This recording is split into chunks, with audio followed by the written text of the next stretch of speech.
Students, let us go through the major points of the lesson. First one, the crisis of the empire and the later Mughals. That is the first topic what we studied in the lesson. By the end of the 17th century, Mughal empire was shrinking. There were various factors behind this. Every empire they are starting and they are developing as much as possible, then starting to decline. So in Mughal empire also face the same problem, but many factors are there for each and every empire that we are going to see.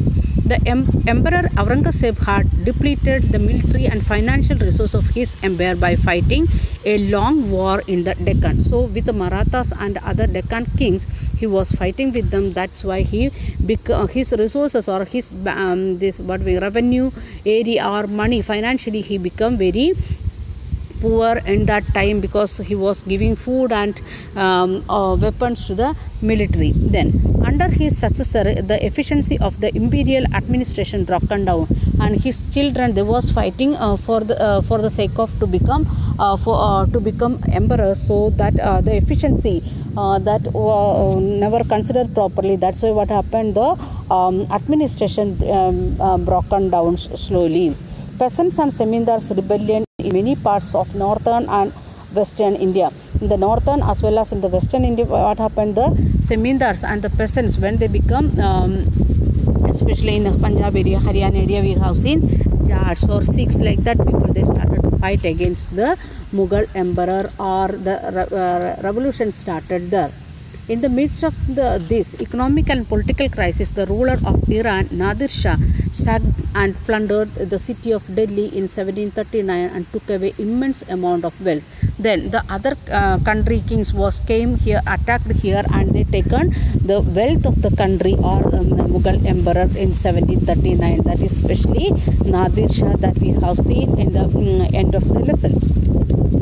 The empire was further weakened by competition amongst the different groups of nobles. They were divided into two major groups or factions: Iranians and Turanians. Because the father's family and mother's family, like that two groups, the nobles, they started to fight against, and one of them they was supporting his Mughal emperor's father's family, some of them supporting the mother's family, like that. Then emergence of new states, we have seen, like all the provincial states, how they try to become separately, like that things. Through the 18th century, the Mughal empire gradually divided into number of independent and regional states. Broadly, these independent states can be divided into three groups: states that were old Mughal provinces like Awadh, Bengal and Hyderabad; states that enjoyed considerable independence under Mughals was Wat and Jagir. This includes several Rajput principalities; states under the control of Marathas, Sikhs and others like Jats. These had seized their independence from the Mughals after long drawn armed struggle. So three types of states or areas it become independent. One is the olden provinces of Mughal emperor, and the nobles of that area or the ones of that area, they become more independent, or they try to make their own separate state. Then some states, those who got like that considerable independence from especially like Wat and Jagir, like that, those who got that position, like especially the Rajput princes, what they done, they also tried to move away from the Mughal. Then under some of the kings, they taken by Mughals or attacked by Mughals and controlled by Mughals. Then slowly they also tried to attack and get independence from Mughals, like that Marathas, Sikhs and Jats, like. Okay. Then we are going to see the old Mughal provinces. Hyderabad, founded by Nizam-ul-Mulk Asaf Jah, was powerful member of at the court of Mughal Emperor Farooq Siyar. Asaf Jah brought skilled soldiers and administrators from the northern India. He appointed Mansdars and granted Jagirs. The states of Hyderabad was constantly engaged in a struggle against Marathas to the west, and with independent Telugu warrior chief Nayakas of the plateau. So they was getting the attack from the Marathas as well as from the Nayakas in both sides. So they were struggling, and at the same time they tried to move away from Marathas also, Mughals also. Then Awadh, founded by Burhan ul Mulk Sadat Khan. Awadh was prosperous region, that is the in UP area, controlling with a rich alluvial Ganga plain and the main trade route between North India and Bengal. Sadat Khan tried to decrease Mughal influence in Awadh region. He reduced the size of the Jagirs and appointed his own loyal servants to vacate the positions. New post when it came, that time he kept his own servants or loyal people in that positions. The state sold the right to collect tax to the highest bidders called Ijardars. So he given the tax collection duty to separate members, not known to the Mughal emperor. Then Bengal, founded by Murshid Quli Khan, he very quickly seized all the powers that went with the formal Subadar office. He was not the real governor; he was deputy governor only.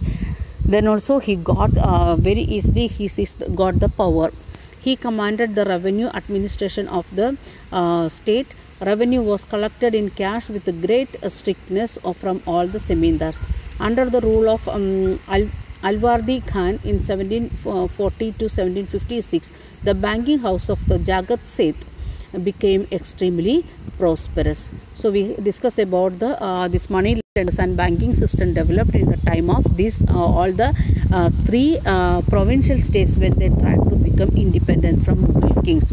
Then Watan Jagir of Rajput. Many Rajput kings were permitted to enjoy considerable autonomy in their Watan Jagirs. Means the this Rajput kings, there are different family members, different families, they got the power in their hand in their area, and they was enjoying autonomy. In 18th century, these rulers now attempted to extend their control over adjacent regions, and if they are having the area of the Karur district, and what they tried to attack Namakkal or Erode side, like that they done, and they got some more power in their hand. Raja Ajit Singh of Jodhpur held a governorship of Gujarat, and Savai Raja Jai Singh of Amber was governor of Malwa. So the prosperous other two areas, one is Gujarat and Malwa, they also taken by this Rajput princes. They tried to extend the territories by seizing portion of imperial territories neighboring their Watans. So what they done, they tried to attack the neighboring area. They joined that neighboring states with them, and they kept as a Watan Jagir for them.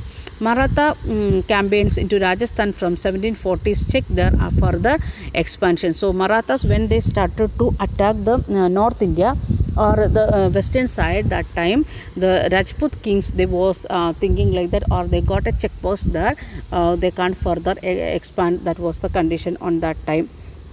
Okay, we will continue rest part in next video.